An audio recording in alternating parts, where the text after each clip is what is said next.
Heritage. Right, next chapter dealt with natural heritage and historic heritage in one chapter. And then within that we have the 7 different sections dealing with everything from the places like the Town Hall to the Waitakere Ranges to biodiversity. So a big chapter, this one, with a wide range of issues, as many of these chapters do have. So in terms of heritage, and when I use that term I am talking about natural heritage and historic cultural heritage. So the first bullet point is that the RPS, this chapter, set out a process for identifying historic heritage places such as the Town Hall and many other places, how to evaluate those, the criteria for what basically constitutes a historic heritage place, and also criteria for anything of significant historic heritage. It also talked about special character areas. There was a focus on avoiding the adverse effects of development on things like outstanding natural landscapes, that's a term from the RMA, outstanding natural features, again a term from the RMA that we must recognise and protect these parts of Auckland.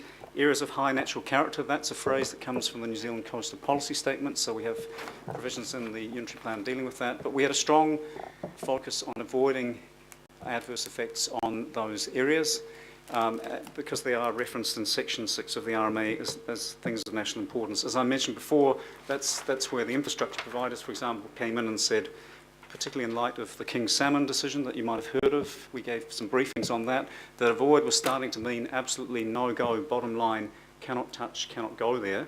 And in light of that, I think that's the reason why our strong focus on an absolute avoid any impacts, any adverse impacts on these elements was challenged. Then we had the focus on the protection of scheduled trees, vegetation in sensitive locations, i.e. in coastal areas like the coastal Purakawa trees, stream margins, our significant ecological areas, again they're mentioned in Section 6 of the RMA, the landscape's natural character mentioned again. And finally we had a framework for managing biodiversity, the Hauraki Gulf, coastal ecosystems and the Waitakere Ranges. So that's kind of what was in the heritage chapter, everything from the kind of built heritage through to the Waitakere Ranges and the Hauraki Gulf encapsulated in that chapter. What did the submitters have to say? First one was a bit of a concern around the definition of what a historic heritage place is, that they felt that we were too broad, too expansive in defining that. They wanted greater clarity. There was also submissions asking for clarity in terms of the distinction between historic character places and other areas that are of special character and what the difference between them might be. There were submissions asking for more protection of trees, either through general tree protection, which we don't have the ability to use now under the RMA, but there were some submissions saying we should have a similar tool to general tree protection, increasing the list or having other methods or ways of protecting trees. Greater recognition of network utilities, that's the infrastructure thing coming through again. Criteria for what constitutes an outstanding natural landscape, there were submissions saying that we didn't have the criteria right. That issue of avoiding adverse effects in terms of natural character and landscapes, some concerns about that.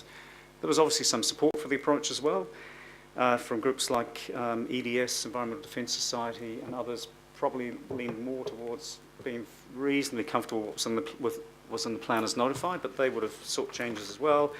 And some pointed out that we didn't have strong enough links to the national policy statements.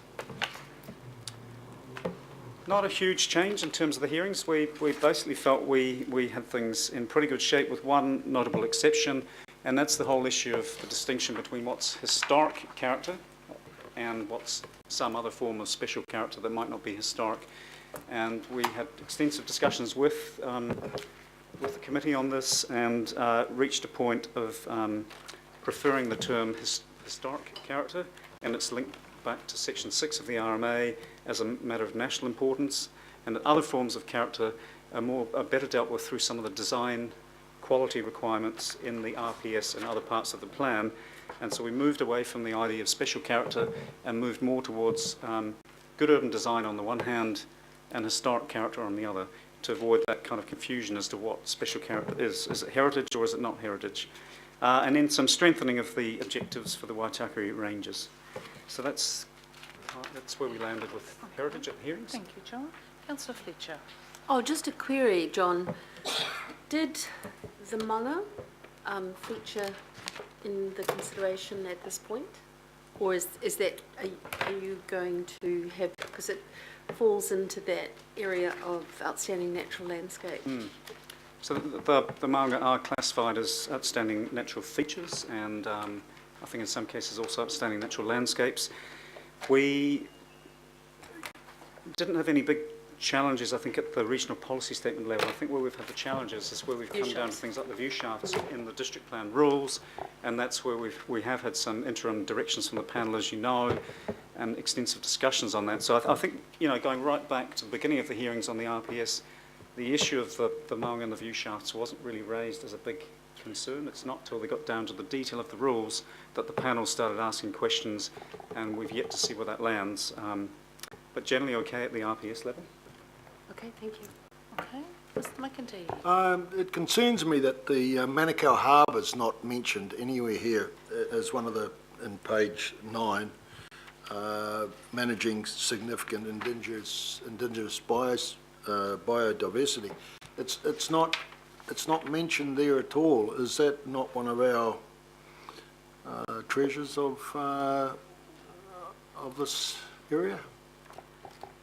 Well, we have a whole chapter that's coming up shortly on the coast, and that's where there'll be much more discussion around the harbours, the Manukau Harbour. So I don't think we have a specific mention on this slide about the Waitemata Harbour as well in terms of biodiversity. The Hauraki Gulf's there, yeah. Yeah, Hauraki Gulf. I think that's what you get when you condense millions of words down to 4 we bullet points. could check. Again, it's there, probably Bill, one to check, but we care. Yeah. Okay. Yeah, we we'll know. check. The Manukau may Just- well get a mention in this chapter, but it would certainly get a mention in the coastal chapter. Yeah. Just a note, thanks. Oh, Yep. Noted. Right, shall we move? Oh, Mark. Just briefly, John, so the where we've landed in terms of council's position, and I appreciate this canvass's decisions made by committee, in terms of reflecting submitters' views on the issue around special character and trees, if you're able to think about these and together, was the view of where council landed, because we couldn't find a way within the RPS or the RMA to achieve what submitters wanted, or was it that we just think we landed in the right place? So I'm just trying to sort of tease out the thing that ultimately drove the thinking. For those maybe who wanted more clarity around special character or wanted it in a different way, for those who wanted more tree protection, those things were unable to be achieved because of the higher level decisions, or indeed even the RMA.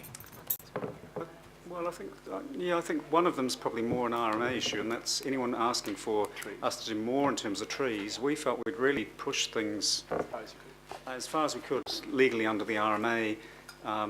To go beyond that without doing extensive surveys of all the trees would have just pushed it a bit too far. So that was probably more of an RMA impediment. But the special character, we just, our experts looked at it long and hard from all different angles, and really we felt that was the best advice to give the committee, that we should move away from the notion of special character because of the confusion it causes, and we felt there's a much better approach, which is to deal with design issues through design provisions and historic issues through historic character in section 6 of the RMA. Because it was too difficult. So it wasn't really an RMA impediment. No, not for that. Because it was too difficult to land on it. It's section 7, isn't it, in the RMA?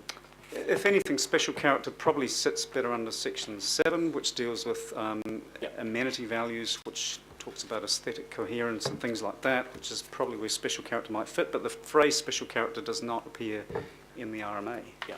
But that wasn't really the problem. That wasn't the reason for not using it as a term. It was more just to be quite clear that we're talking about historic character areas, or we're talking about quality design and amenity. But to just have it all sitting under the special character umbrella was starting to blur what we were dealing with. That'll be a great debate. Okay, Councillor Webster. Yes, thank you, John. I mean, my interest obviously is outstanding natural landscapes and natural character areas. The submitters that sought to amend the criteria, and I haven't read all the submissions, was that just on private land?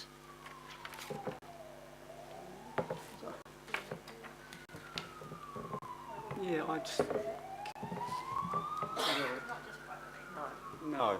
So I'm hearing from our experts back here involved in the hearings, and that is one of the challenges with this RPS. It's just got so much in it. But yeah, apparently it was public and private land, not just a private land issue. Councillor Cashmore doesn't think there's any in private land in Franklin, it's only in Rodney. Okay. Councillor Lee? In terms of built heritage, what is the panel likely to recommend in regard to the future of our present 1944 demolition control overlay? We heard some signals from the panel which weren't very encouraging and were quite out of sync with public feeling, but is there any signals about what the next step is in their view? So that's, yeah, we did receive guidance from the panel, and we will be doing a subsequent presentation at one of the next meeting or the one after on special character pre-1944 at the rules level, not at the RPS level. So the interim guidance, I think, came a bit later on after the RPS, and the signal was that they didn't, at that point in time, support the pre-1944 approach. Even though they hadn't heard all the evidence apparently, but Okay. So that's coming back, and we can go won't into it go in wondering. detail. That'll Come back with more detail Yeah. on pre-1944 and character. Good. Eagerly awaited. not good, I think. Right, let's carry on. Mana Whenua. Right, so there were four elements to the chapter on addressing issues of significance to Mana Whenua. That's the four on the screen there, ranging from references to the importance of the Treaty of Watang through to protecting cultural heritage sites, economic well-being, social well-being, and Mātauranga Māori. So, yeah, just also to mention that references to Mana Whenua values are woven through other parts of the RPS as well. They're not just solely in this chapter here. So, first bullet point, the principles in this part of the unitary plan, protection and enhancement of Māori culture, heritage places of significance and places of value. So that's, and also cultural landscape. So I'll just talk to that second bullet point in a bit more detail. We have the places of significance to Mana Whenua, which are largely rolled over from the legacy councils with a few extra places added. And then we have the places of value to Mana Whenua, which are many more of them, and we have had quite a few discussions with you over the last year, 18 months about that. But the RPS did have an approach of protecting and enhancing both places of value and significance, and also made some references to Māori cultural landscapes. There weren't any specific mapped landscapes in the unitary plan, but the RPS acknowledged that there was an important element there that perhaps further work needed to be done in the future on Māori cultural landscapes. Enabling social, cultural and economic development of Māori land and treaty settlement land, that sits up in the RPS, and there are specific rules in the district plan to give effect to or implement that policy approach there. References to the role of Mana Whenua in decision making, integrating Māori knowledge, mātauranga and practices, tikanga, to provide for sustainable management of natural and physical resources, and the relationship of Mana Whenua to natural and physical resources was recognised through objectives and policies in the RPS. Where the submitters were coming from on this chapter, some did seek to delete the entire chapter, and there was also strong support, not just from Mana Whenua, but from a number of others, to retaining the chapter as it was or strengthening parts of the chapter, so I guess quite polarised views there. There was overall support for the sites of significance, but there was significant opposition to the sites of value. That's the 3,600 sites at that time. Some submitters questioned the need to refer to cultural landscapes. Others, including Mana Whenua, supported cultural landscapes as an important aspect of Māori cultural heritage that the unitary plan needed to recognise in the RPS and build on in future processes.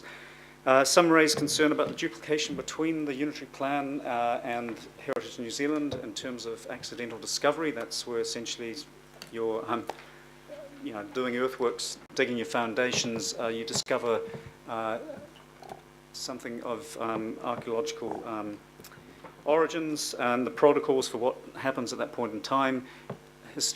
Heritage New Zealand have protocols under their legislation. We had some protocols under the unitary plan. So there were submitters raising concern about duplication. There was pretty good progress made at mediation on that last point there, to the point where essentially Heritage New Zealand and the New Zealand Archaeological Association agreed with the unitary plan having protocols.